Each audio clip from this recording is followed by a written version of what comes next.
How can my muse want subject to invent, while thou dost breathe that pourest into my verse thine own sweet argument, too excellent for every vulgar paper to rehearse? Oh, give thyself the thanks, if aught in me worthy perusal stand against thy sight. For who's so dumb that cannot write to thee, when thou thyself dost give intention light? Be thou the 10th muse, 10 times more in worth than those old 9 which rhymers invocate. And he that calls on thee, let him bring forth eternal numbers to outlive long date. If my slight muse do please these curious days, the pain be mine, but thine shall be the praise. This is sonnet number 38 for our special episode number 38, which is on Shakespeare. Today we're going to talk about why children should not be made to learn Shakespeare, but perform it. To talk about this and more, we have with us author, film, TV, and theatre director Graham Watts.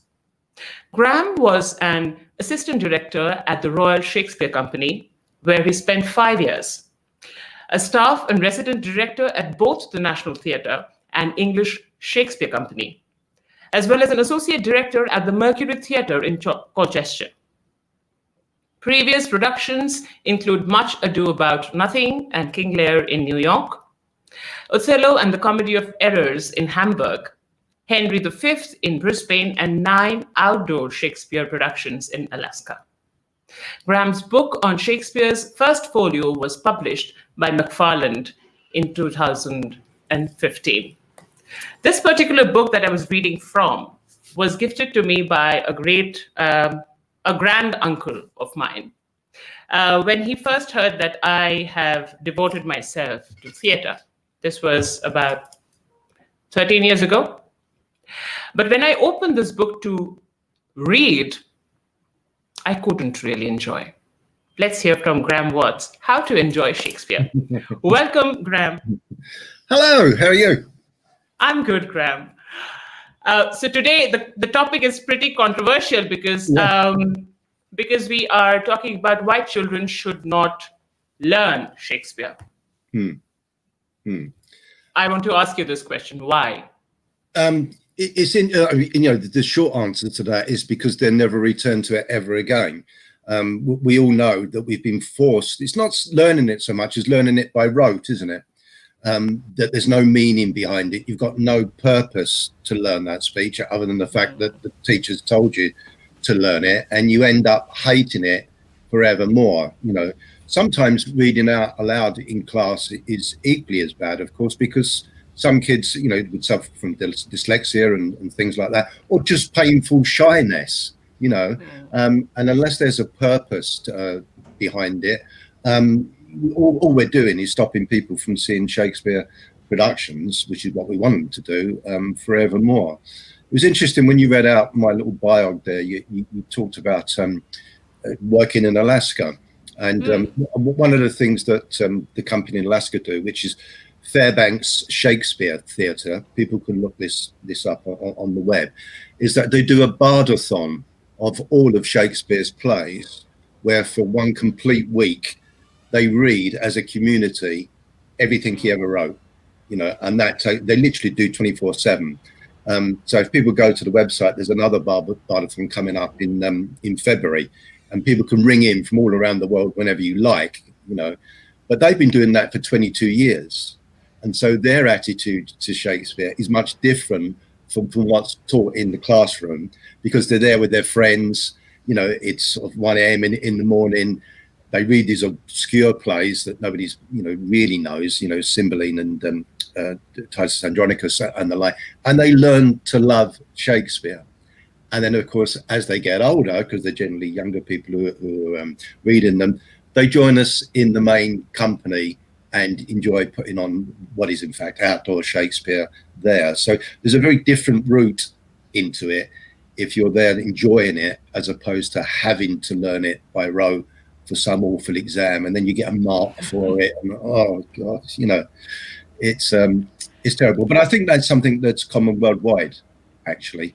It isn't by any means an Indian problem. You'd find that worldwide, which is why the Royal Shakespeare Company had a campaign a few years ago saying "Stand up for Shakespeare." So rather than sort of sitting there and reading into it very, very badly, you stand up and you enjoy it with the fellow members of the class or your friends or whoever it happens to be. Yes. I remember, Graham, when we were introduced to Shakespeare, the first thing that, we were given is a monologue from, I remember it was from The Merchant of Venice. Okay. And we had to do Shylock's very famous monologue. And we had no clue what we were saying. I mean, the language seemed very different, very alien, very difficult to understand, and also, speak. Yeah. So we were not made to speak that when we were growing up. I mean, in my school. Yeah. So let us talk a little about the language of Shakespeare. Yeah. And the importance of performing or speaking that language rather than, again, writing exams. Yeah, I mean, it's interesting what you say there. I mean, one of the purposes of my book was to take Shakespeare away from the academics, because it's become, a huge market, isn't it? I don't know how many books on Shakespeare would have been printed in any one year worldwide, including mine. Probably, several thousand, I would have thought, at that particular time. And over the years, what's happened is that we get further and further away from what Shakespeare wrote. And because my book is about how we should stick with the folio, which was put together by his two actor friends who he created roles for. I estimate 25% of what you'd read from a Shakespeare, if you just go and lift it off the shelf from a bookshop or a library, 25% has been altered by editors, by other people. Right. So one of the things that we were saying, when the publishers were publicizing the book, was the byline, have you ever sort of read a Shakespeare play and said, I don't understand why Shakespeare wrote that? Well, the chances are he didn't, which is why you don't understand it, and just doing a Shylock speech. I mean, it's a terribly difficult play, actually, Merchant of Venice. But just doing that in isolation, you don't understand what he's talking about. That's a deeply complex play where, what's come down to us is this kind of received notion of Shylock as being this kind of evil character and whatever. Far from it. The evil people in it are the white Christians who appear at the end, and they're cruel. In fact, at the Globe, one of the things that they did when they did it recently was to forcibly baptize Shylock at the end, which I think is one of the most violent acts in Shakespeare. But again, if you don't understand the stories, you don't understand the characters, and you don't understand the richness of those plays and the language, then you're always going to be alienated from it. Again, this happens in the UK, not quite so much, but it certainly used to.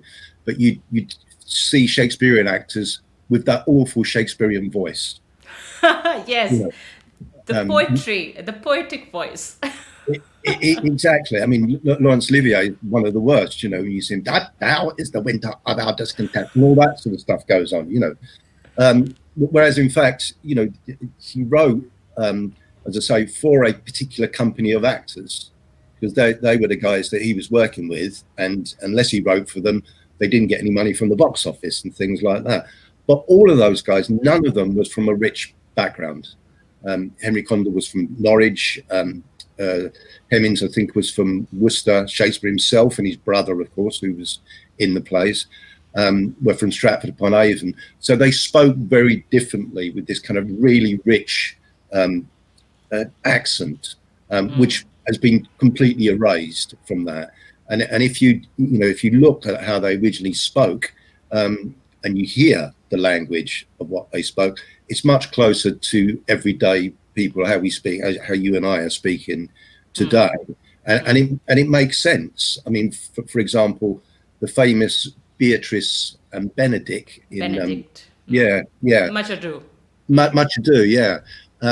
Beatrice and Benedict is not pronounced like that, or it wasn't. It would have been Beatrice and Benedict.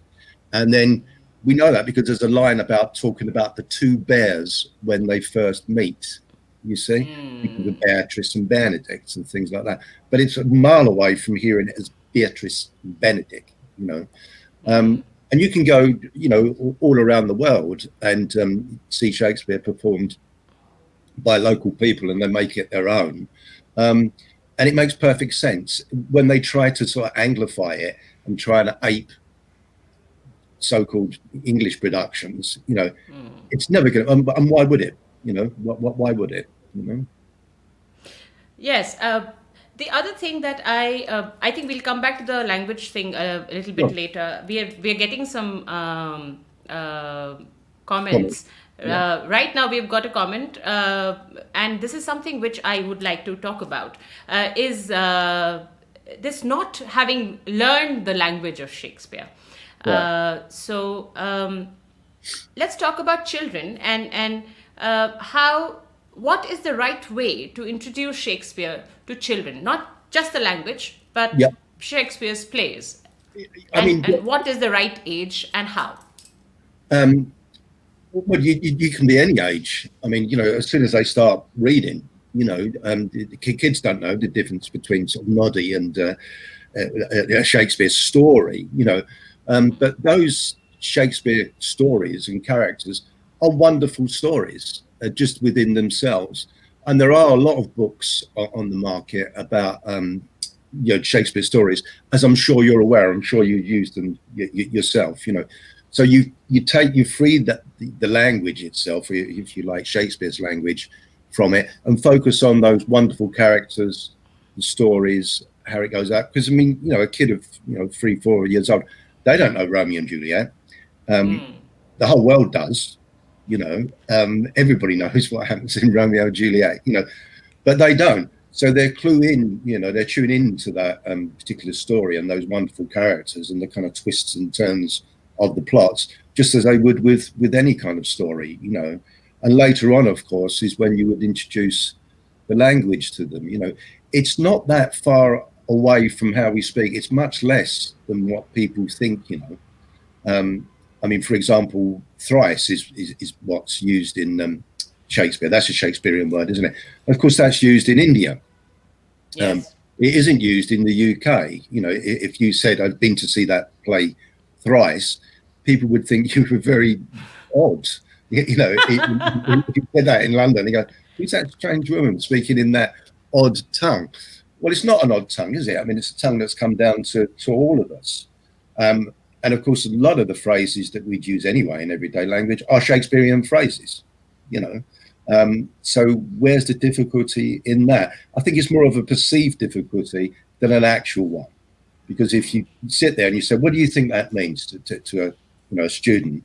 and they're hesitantly say, "Well, I think it means that," and you go, "Yeah, well, you're right," you know.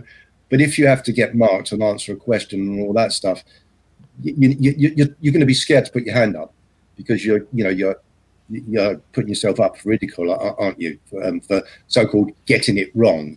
And of course, the beauty of Shakespeare is there are so many different interpretations that you can put on any single line, you know. So why not just make it your own rather than somebody else's? Yes, this is a problem with, I think, most of the plays that we do is to own what's written and to make Shakespeare your own. Because there are so many books that are available now in the market which will paraphrase Shakespeare for you. So you stop putting your mind and figuring out what actually Shakespeare is trying to say in his plays or in the monologues. What is it exactly that he's trying to tell you? Or how are you individually perceiving it? Yeah, well, because that's only one person's opinion. Even with the so-called translations, you know, that's somebody translating it for you. It doesn't mean that that's actually what the line means, you know. And of course, they tend to anesthetize the language, don't they? both in terms of public morals, depending where you are in what part of the world and things like that, and in terms of the richness, because a lot of it, of course, is extremely violent. And you don't want to really, cutting hands off and tongues and goodness knows sexual assault and stuff, and obviously you wouldn't introduce that into the curriculum. So already you've started to translate it, rather than, to use your word, make it your own. And really we'd want to see it, we'd want to see ownership over it. And funny enough, some of the best Shakespeare productions that I've seen are by groups who've completely made it their own. People who are have learning difficulties, for example, and they still perform Shakespeare. And there's a kind of heart to it. There's an honesty about it, which in some, particularly with the major theatre companies, there isn't. There's always that distance, as if the actors are doing the audience a favour by coming on stage and using the language, other than that kind of sharing, which is what Shakespeare's all about, very much so. Yes. I'll just take a moment over here to talk with all our viewers who have joined us, who are listening and watching us, is to share your favorite Shakespeare play. And maybe we could pick one of them up and talk about it a little. So please write down your favorite Shakespeare play on the chat box, and we shall continue speaking. Graham? Yeah. When I was growing up, I was really scared of Shakespeare, to be very, very frank. Sure. And when I was doing theatre in my college, there was an English theatre department, and then there was this Hindi theatre department. So the English theatre department would, do Shakespeare and look down upon us. You're doing Hindi theatre, and you're doing straight theatre, which is like low status, and we are doing Shakespeare, which is high status. And I think this was something which was there in school as well. And I'm sure there are many schools, where this is happening unknowingly. Even the teachers and students are also not aware, those who are doing Shakespeare in school and colleges, of what they're doing to the people who are not doing Shakespeare. So I went on and I tried to get rid of that fear. But there are many of my friends who detest Shakespeare because he was never made familiar to us. He was never made somebody who was like us. He was always somewhere at a high status, a high pedestal. How can we make Shakespeare our friend? Well, to take your last point, they call that bardolatry. There's a big market in it, and again, in terms of sort of social class, people do use Shakespeare to signal their intelligence. If you're aware of a Shakespeare play, aware of a Shakespeare speech, that somehow puts you at a higher level. Shakespeare wasn't like that at all. And we know that from the different versions of the plays. Of course, he didn't just, like any writer, he wouldn't just write one version. He'd go away and think about it, and then the actors would have a chat, probably in the George pub, which is just up the road from the Globe, and then cut things and add things. And we know that because of the the different published versions of the play. He'd have loved to have heard it in Hindi, for example, because that would have been how he would have imagined it. That is what we call working class people with a working class audience. Now, I know you see all those, sort of drawings and things of so-called aristocrats, sitting on the stage and all that sort of business. Well, yeah, of course. I mean, there would be that element there, but it'd be very small. It's only like a theatre company today, as I'm sure you will know. You have to have kind of corporate events, don't you, now and again, in order to keep your company running, or you'll get sponsorship and things like that. That's all it was. The majority of the audience were just everyday Londoners, or of course they did tour the regions as well, and in fact they toured Europe as well. They was into Germany in particular, and Holland. So they were out there among the people. There was never any kind of scholarship or anything like that. In fact, Shakespeare was disregarded in terms of scholarships because plays weren't thought to be proper literature. Yes. In the same way that we would think that Twitter isn't literature or anything such as that. So it's only, certainly I think it would have been 1660-ish when people started to comment on his plays.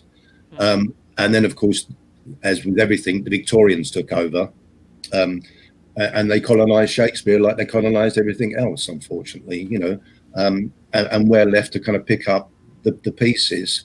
But yeah, I mean, I've seen, you said about Hindi. I taught a class in America about Shakespeare on film.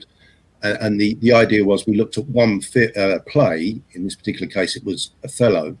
And we looked at every week, we looked at a different version of it. And then we commented on their take on the characters and the language and the camera shots and so on and so forth. But at the end, I think we looked at 10 versions of Othello. And at the end, I asked this group of Americans, and it was an adult class, what was your favorite film? And unanimously, they said Umkara, the film of Othello. Yeah, yes. And I thought, well, isn't that amazing? That's the one that touched them. It wasn't the one, the kind of live stream from the Globe. Not that I have anything against the Globe, but that wasn't that touched them. It was that personal take on Othello, which is about 10 years ago, I suppose, something like that. And they've done others since, haven't they? And they're the type of things that would touch people, and not, as I say, this kind of Anglified version of Shakespeare. This is something which actually bothers me a lot. Is what exactly is the play which should be introduced to children who are starting off with Shakespeare? The play, not the stories. So stories, usually we can keep doing the stories. I have read, I had a little pink book of all Shakespeare stories, which I finished in a month or so when I was in class 5, because they were so interesting. And then when I was given to read and study the play, like one of our viewers have just mentioned, Julius Caesar. We were supposed to again do that famous Friends, Romans, Countrymen speech. I just couldn't. I connected to the first few lines, and then I was completely put off. Interesting. It's funny that, because that happens worldwide. I don't know why, but one of the most popular plays worldwide is Julius Caesar. Yes, but does anybody know how it ends? I'm sure nobody does. It really baffles me, to be honest with you. You think of all the plays, that seems a bit random. To choose. I did it when I was what I call primary school. So I guess I'd have been sort of 10 years old or something like that. A teacher did a kind of version of it, and we all, I think I was Brutus, actually, I seem to remember, aged 10. And it was fun for us because we loved stabbing Caesar. That was the thing that brought it alive. But it's a bit of a bizarre one to sort of start if you're doing Shakespeare. I've been reading the comments here, and certainly A Midsummer Night's Dream is always popular, isn't it? With the ass's head and the funny mechanical guys and so on, and the strange fairies and the kind of the love story, which actually isn't a soft love story, is it? Because they're all fighting each other, within the wood and things like that. So, that's always a good one, to start with, and then you move on to some of the others, But as I say, unfortunately, because there's been a misinterpretation of the meaning, you think, well, what am I teaching here? What am I teaching? To go and stab Mr. Modi or something? What is it we're teaching? And it's too easy just to do it because everybody else has done it. And because we learnt it this way at school, that's how it's going to be. But it would be a bold teacher who stepped outside of the curriculum. That's the problem, isn't it? And we have very few bold teachers like that who will teach Shakespeare for the love of Shakespeare, who loves herself, who loves Shakespeare's work herself, and then teaches it. And somehow I feel that it is very important that children should be first shown a Shakespearean play? Because when I first saw a full, full length, complete Shakespeare play, I had watched, I think, The Taming of the Shrew at the Globe. Wow. And then I realized the power of Shakespeare. Yeah. And then I went and took that course in Shakespeare at RADA. Yeah. Because I just felt that if they can do it, and it's so easy to understand the way they're performing on stage, why have I, kept myself away from this brilliant, piece of text for such a long time? And I think the onus lies on teachers. So coming back to my question, what do you think, which play, let's forget about what is there in the curriculum, but which play, according to you, is a play which is best suited for a 13-year-old or a 14-year-old teenager, right into teenage?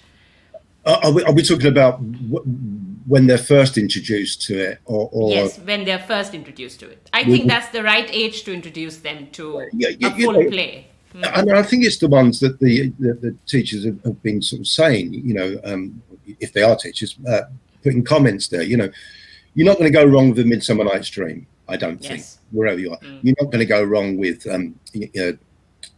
Romeo and Juliet, for example, You probably will go wrong if you try and teach Hamlet, because they're not gonna tune into that, Titus Andronicus has all that violence in it, Macbeth, I think people can probably relate to Macbeth. It's there. Comedy of Errors, somebody just put there as well. An extremely funny play. Yes. I mean, there's the speech where he talks about a woman that he's met who's spherical, and he says, "I can find out country in her." that wouldn't dishonor any sort of comedy program on TV today. Absolutely, absolutely. Any day. It really wouldn't. But King Lear would be a terribly difficult thing. Funny enough, I was in China, and the teacher there thought that the way to teach kids was by nothing but the classics. So and there was kids that were around 6 or 7 performing speeches, but they were doing the Storm speech from King Lear. It made no sense. I mean, why would they know anything about that at all? Whereas the fairies and things in the dream, and the mistakes between the brothers in Comedy of Errors, they can relate to. They definitely can relate to. Talking about watching it, I mean, one of the good things about the pandemic is it was this program called The Play's the Thing. I don't know if you ever saw that, where they recorded every single Shakespeare play in the order that it supposedly was written, and they used actors from all over the world. Some of them weren't actors, and just every week they did this kind of version of Shakespeare. So that's out there on YouTube, in fact, as a kind of body of work that people can refer to if they choose to, particularly with one of the more obscure texts, And of course, now there's all these films, aren't there, of yes, many of them. Ken Branagh and so on and so forth, but even then, they're quite dated now, aren't they? When you look at Baz Luhrmann's Romeo and Juliet, for example, they're still coming from a different time. But still, the stories are still there. I mean, you pick up any famous Bollywood film, it's based on Romeo and Juliet, or it's based on Hamlet, because these are Harpreet Singh has just mentioned that the teachers have to be as engaging as Vishal Bharadwaj has been in his movies, with Omkara, Maqbool and Heather. These 3 movies, they have brought Shakespeare's stories closer to the public, I think. It's interesting you say that, because, I mean, what you're talking about is the Indian public. What I'm talking about is the public worldwide. Worldwide. That a group of Americans you'd think would be sort of, dyed in the wool conservatives of a certain age and not really want to engage with that. They did engage with it. So clearly something's happening there, isn't it? because he's made it his own for everybody, if that makes sense. Correct. Let's come back to the language now. So once I'll just go back and talk a little bit about what I did. In 2017, I started this project called the Youth Theatre Circle at our theatre company. And we started with the Comedy of Errors. So all 13, 14, 15, 16-year-olds from all over Delhi, we came together and we made this play. And they spoke Shakespeare like they were speaking normal, regular English or Hindi. Which was something which was amazing to watch. But the audience who came to watch could not understand a lot of it. Listening to Shakespeare's language and speaking it, what are the pros of listening to more and more Shakespeare? How can an audience train himself or herself into listening more? And along with that, the next question is, what does the language, speaking of that language, do to you as a person, to anybody as a person? It's interesting that you say they couldn't understand, and I would query that, because how come the kids understood it and could speak it, but they couldn't hear it? It's almost like psychologically you put headphones on before you've even gone into the auditorium, because the thing that you described there, which was a group of kids in Delhi picking it up, taking to it like a duck to water, I found that all over the world. I mean, I went to Alaska just a couple of years ago because it was the 400th publication of the first folio. So they invited me over for a week to work with students and talk about the folio and all that kind of stuff. But I was working with native Alaskans because of course there's lots of tribes around there. In this particular case, Athabascan students, and they just read it as if they were reading any play, because they hadn't, to them, they didn't know who Shakespeare was, for a start off, and to them, they just engage with it. So I don't understand why an audience would not engage with the rhythm of the language. Presumably, you used the original. Yes, we use the same. Yeah, the original text. What I think is that one, definitely you shut your mind. Oh, this is Shakespeare, so probably I will not understand. Yeah, exactly. You come with that idea. Yeah. And secondly, patience. I think people lose out of patience. Yeah. So I felt when I was performing Shakespeare, I felt that it increased my patience level. I became more patient with my listening and with my speaking as well. I mean, there's a thing that Peter Brook writes about. He says audiences feel cheated if they're not bored by Shakespeare. Yeah, he's got a point. He's got a point. When I was at the Royal Shakespeare Company, we used to find, for example, Japanese tourists would come over and they'd buy one ticket, and one person would go and see the first half, and the other person would go and see the second half. Now we can say we've done it. It's part of our tourist thing. We saw Buckingham Palace and the House of Parliament, and we saw a Shakespeare play. We won't ever have to do that ever again, sort of thing. But yeah, I mean, you were also talking about how it makes one feel. Is that correct? Yes. Well, of course, the iambic pentameter, again, now we've confused people because we're using technical terms and things like that. It's no different to a rap song or something like that. It's just, it's rhythmic, the same way songs are, any song that's there. But that's there, of course, to connect with the heartbeat. It's the exact heartbeat. So the more that you're speaking, you're directly connecting with people who are watching, So, and of course, the words themselves, the richness of that language, is something that we relish because nobody puts it quite like Shakespeare does. Others have tried and so on and so forth, but just to have it trippingly off the tongue, to quote Shakespeare for a second, there is an empowerment there, isn't there, for the actors when you're delivering that mighty line again to have a quote. Yeah. So how did the kids feel when I'm asking you questions now? How did the kids feel when the audience said they didn't understand it? Well, they were all right because they performed and they enjoyed themselves. They were enjoying the play, and I think it didn't matter much because they got the outline of the story. Yeah. So people are happy with that. Okay, we got what was happening, but we didn't really understand exactly every word that he was speaking. But you don't have to understand every single word. I mean, again, that's another mistake. You know, why would you? You know, I mean, I find myself, of course, I don't understand every single word. Of course I don't. Editors don't understand.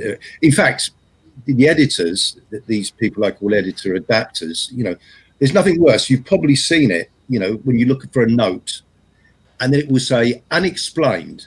Yes. And I throw the Arden at the wall and everything and say, that's your job to explain it. I just put down unexplained, you know, for me and everything, you know. Or here's an example, and it's of this kind of snobbishness that we were talking about earlier. You know, there's an Arden version of Measure for Measure where they explain the word habit. Yeah, and they say it's a garb that a monk wears. Well, I think most people have seen sort of monks, haven't they, with that sort of costume they wear, and most people would know it's called a habit. Yeah, and then 2 lines later, there's a phrase, and you look and see what the explanation is, and the explanation is written in ancient Greek. It's not even written in English. It says, as Terence says, and then you get this big thing all in these crazy syllables in ancient Greek, and you think, what kind of a reader is there that doesn't know what a monk's habit is, but is fluent in ancient Greek? I mean, you'd look at it, and you just go, it baffles me, you know. And then of course people buy into it. They say, well, look at this, ancient Greek, you know, can't possibly be for me, or they just quote Latin and then don't translate it. It's about keeping it for them, isn't it, and not for everyone that's there. How interesting. Again, you know, when you ask people, they say, I didn't understand that, and then you question them and you find out that they did understand. Yes You know, that they did understand. I mean, one of the things that people mostly say to me when I do a Shakespeare production, say, I really enjoyed it, yeah, but it wasn't Shakespeare though, was it? They go, no. They go, well, no, you adapted it, didn't you? I said, no, I didn't. I said, what about that bit when they mention of football? That's not Shakespeare. There was no football. No, there was football in Shakespeare's time, and yes, it is in the play. And they look at me with mistrust as if I've done something wrong. It's because they understood it, you know, and if they understood it, it must be them that's wrong somehow, or me interfering with the text, you know. Well, of course I don't. I just do what's on the page, you know, free from outside influences. Yeah. Graham, you've worked with so many young actors and actresses all your life as a director. Yeah. What do you see? What changes in a person when he or she is doing or speaking the language? Because I feel whenever if I read a page in the morning, a page of Shakespeare in text in the morning, then I feel more open in my mouth. I mean, I'm talking physically, technically, how I feel. I feel more fuller in my breath, so I can read better, I can speak better, I sound more clear. So what is it that your observations are as a director and as a performer of the effects of speaking that language? A big one would be confidence, you know, because, you know, most people would think it's too big a hurdle, you know, to get over. Again, I give you an Alaskan example, lots of Alaskan examples today, you know, but we start people in the company with very small roles, first of all, and then they build their confidence up. They listen to the other actors and so on and so forth, to such an extent that now they do versions in the native Alaskan languages, versions of Shakespeare in the native Alaskan languages, and 2 of them through the villages. And the leading actors in that, you'd have never thought that they could speak Shakespeare at all, never at all. But then by giving them more and more and more, they grow in confidence and they're able, to deliver that language and enjoy delivering that language. I mean, I don't know. I mean, obviously, I've performed Shakespeare, been in Shakespeare plays many times. It's not what I want to do or need to do, but sometimes I do. It's like coming to an old friend, as far as I'm concerned. Because you do understand it, you can hear it. I mean, I never look at the script in rehearsals. I know the script because that's why we're doing it. But you can hear it. You can hear it, and often, and I'm surprised I haven't been killed by an actor yet. I'm sure one day I will do. But I will say, hang on, there's a full stop there, isn't there? Isn't there a colon? And then.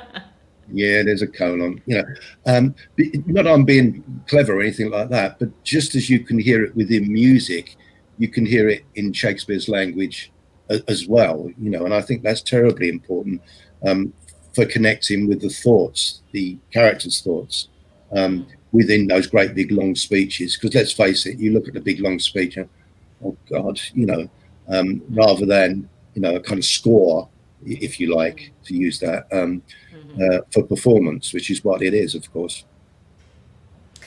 What can a parent, because there are lots of parents who are watching our show tonight, and there are teachers also across India who are watching us.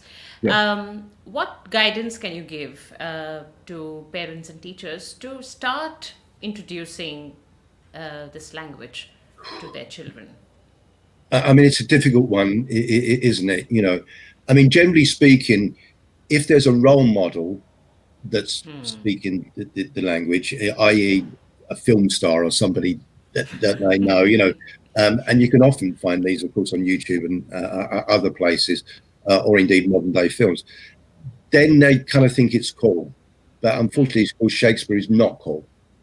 You probably end up being bullied, I would have thought, in any school in the world if you walked in with a complete works under your arm rather than a kind of iPad or something like that.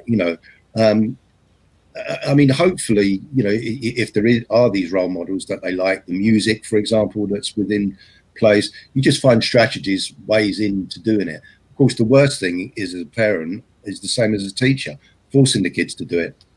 And then we're back to square one.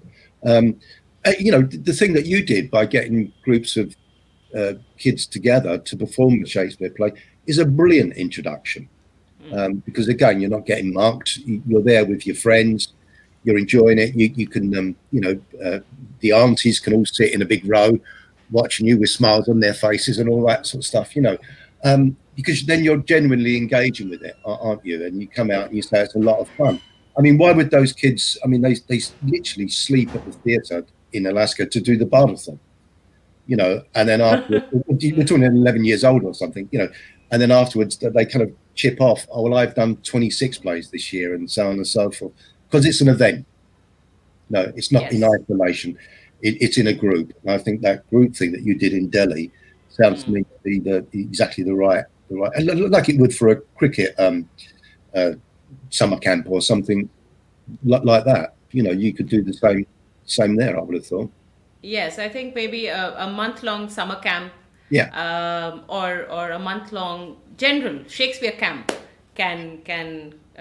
could be a good way to introduce. I mean, I introduced again, I'm talking about Alaska a lot, at Fairbanks Shakespeare Theatre, a summer camp, and what they did was that they, in the mornings, they would have classes, but from the company that they could see in the evening time performing in the play. So one actor might do stage combat, another actor might do Versailles and stuff, So in the morning, they had all these classes, but they were from people that they could then respect because they could see them perform in the evening. And in the afternoons, they did their own version of Shakespeare, the rehearsals. And then they performed it on exactly the same stage as the adult actors had been doing. From the company. From the company. So there was no sort of distinction between company members and the students who were doing their summer school and things, the Groundlings Company, that they called it. So that was good. I mean, the other thing that we introduced was that it was free for under 18s. Okay. So obviously there's lots of space in Alaska, so you could accommodate a large audience. But if you were under 18, you just got in free. Just showed them your ID card and you got in free. So you had nothing to lose. And I remember, funny enough, the production of Julius Caesar that I did. I remember coming out of there, and there's some high school girls, they're about 15, 16. And they said, oh, that was great. And they were infusing about it. And they said, well, what should we do next? And they said, let's go and see American Pie. So they went to the movies to go and see that horrible movie, American Pie. But there was why should they not enjoy Julius Caesar and then go on and see a movie and sit with popcorn and all that type of stuff, but they generally, and we got a big audience from that because there was no pressure, they would just come along and enjoy it, and great audiences as well, actually, I have to say. Yeah, the other thing that I also feel is, Graham, there are lots of theatre companies who are doing theatre in their vernacular languages. There are many Bengali theatre directors who have produced, plays based on Shakespeare's plays in their own language. I think that's also a good idea, to take children to plays, Shakespearean plays, but in their own mother tongue. I think that may also be a good way to introduce the story or introduce Shakespeare to children. I mean, of course, quite famously, a few years ago, the Globe did exactly that, didn't they? Funny enough, there was a Bengali version of The Tempest, was it not? That performed at the Globe. But they used, they did the whole canon, but in a different language. So you might have Afrikaans, obviously Spanish and French and so on and so forth. There was Japanese and so on and so forth. So they used all of these different, for that reason that you're talking about. That it is there. It's a common coin to be shared by all. Is what I would say. But why not? I don't see any problem with that. Do you? No, I don't. In fact, I feel that after I watched Maqbool, which was based on Macbeth, directed by Vishal Bharadwaj, I actually went and read Macbeth. Because before that, I was only I knew the story of Macbeth because I had read it when I was growing up. But that film kind of inspired me to go and read, and also then the play. When I watched the play, then I realized that I should go and read the play. Yeah. And during the pandemic, what has happened is National Theatre and Globe Theatre, both of them are putting up plays, recorded. You can download them, you can buy them. So I bought a couple of plays, and I'm doing the 12th night with some of my students, one-on-one. So what we do is we watch episodes of the play. Yeah. Good. And not read the play, just watch episodes of the play and talk about it. Yeah. And one of my students, she is there watching tonight this show. So, and I think that's a great experience, not just for her as a student, but for me as a teacher. Yeah. And I think that is something which could be, because it has worked for me, I'm sure it will work for any teacher who would like to introduce Shakespeare to their students. I mean, that's another thing that you've hit on there, with that particular National 12th Night, is the gender discrimination. Yes. Because again, there's this thing, if you're female, it's not for you. Well, of course, the only reason that he was writing for mainly men is that women were banned from being on stage. I'm sure he would have loved to create more female roles, but practically, of course, it's not possible. You've only got so many boys that you're able to indenture to perform those original roles. But they swapped the gender of Malvolio, and it worked absolutely brilliantly, to such an extent I just thought, I can't see Malvolio being played by a man ever again, But I mean, some of them aren't quite so good. And of course, that in itself is a good teaching tool. Because if a kid doesn't like it, you then say, well, why didn't you like it? And you have to identify what exactly what it was. Well, they come back with all the stuff of the language difficult and all that. So forget that. That's not true. Yeah. You just told me what that word means and so on, you know. It would be something else, which the company have done or haven't done, which didn't connect to an audience, you know, or it didn't translate into a film version and so on and so on, so forth. Some nice questions coming up, I think, and comments. Yes, I think let's take some questions now. Yeah, Carrera, my student, she's saying that I'm loving the play. Thank you. Please, audience, please start typing in your questions. That's her. Please type in your questions so that we can start taking them up. I think let us take a comment, probably. Ganapati Balasubramaniam's comment. He's saying that, yes, unabridged versions require a lot of patience and frequent reference to dictionary. It's interesting that because I picked out that comment as well. And Maya was gone straight to it before you even said. I wouldn't be able to pronounce his surname in quite the way that you did, but he's right though, isn't he? That you do, you know, it would be like translating, you know, Latin for me. You know, I wouldn't be able to do that, and after, you know, one speech, you just wouldn't be able to go there. You know, it just wouldn't be there. Frequent reference to the dictionary. Is that true? Are the words that different from, let's say, Indian English? If you are a reader and you are reading, like you read often, not once in a blue moon, then I think it is not that difficult. But yes, there are some words which we do not use at all. Well, of course, he made a lot of words up, so you know, that's why you don't understand. Apart from that, because people, I'm just looking for a book here that I had. I'm not trying to. Yeah, it's here. It's this book. It's called "Think on My Words," and it's we can't see it. No, you can't. Yeah. There we go.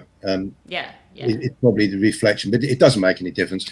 It's called "Think on My Words," and it's by a guy called David Crystal. Yes. And David, have you heard of David before? Yes, David's. There's another glossary of Shakespeare's words.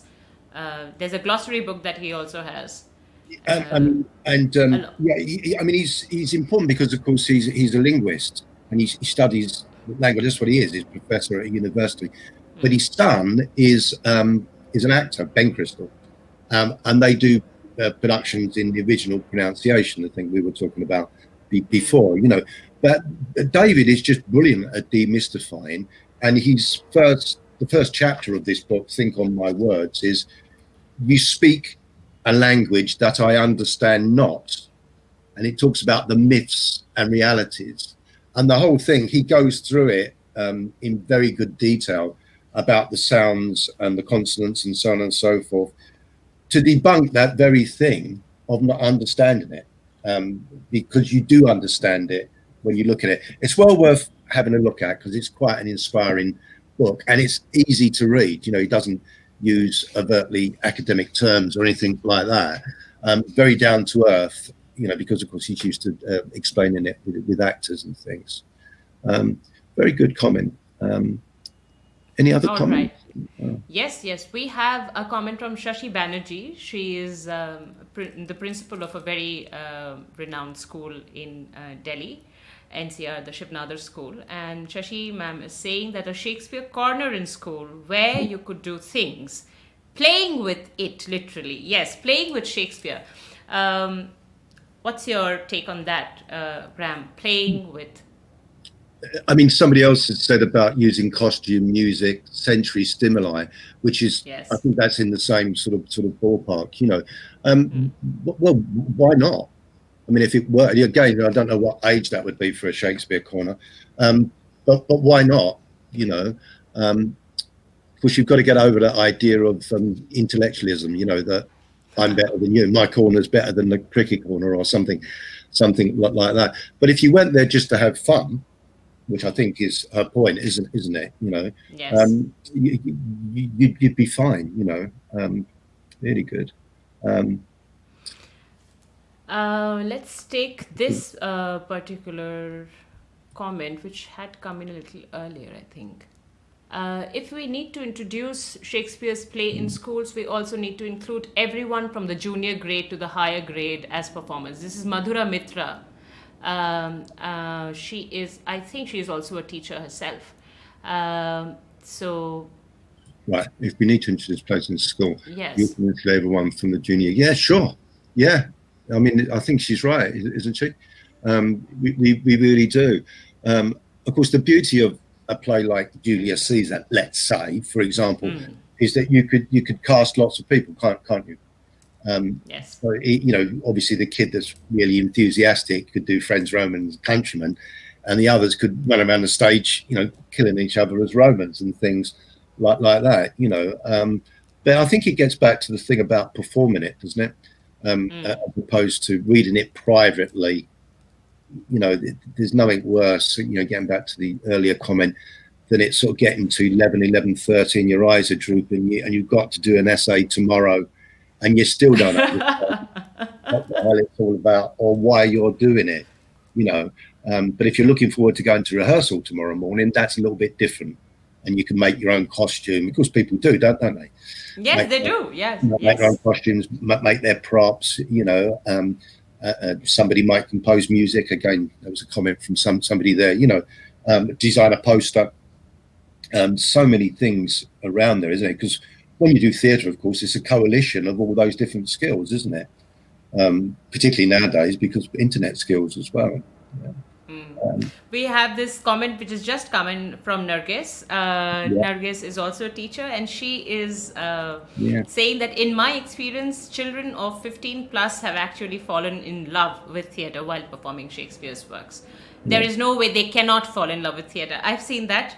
The children who had done the Comedy of Errors with me in 2017, they are right now... you know, because of pandemic, we couldn't do. They were there in The Tempest, which followed in 2018. Then some of them were there because they were still in school. The others had passed out of school. So they were still there in the third year when we were doing a collage of different scenes from different... That's a good idea. From different plays, which we called Done Undone.